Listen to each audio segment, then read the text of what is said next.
Stand strong in front of your box and prepare your body for some effort. You're gonna drive down with your arms deep into a squat and explode up, landing softly on the box, and then stepping back down nice and strong. Drive deep through the squat, stand up strong, and explode onto the box, and then step back down. Repeat for programmed reps.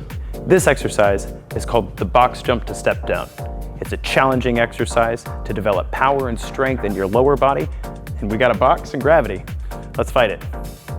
So the box jump is a powerful exercise. Notice that as Katie gets ready to do the box jump, she explodes down with her arms and then comes all the way up, carrying that explosion onto the box. She also lands super soft when she comes up. Do you hear that?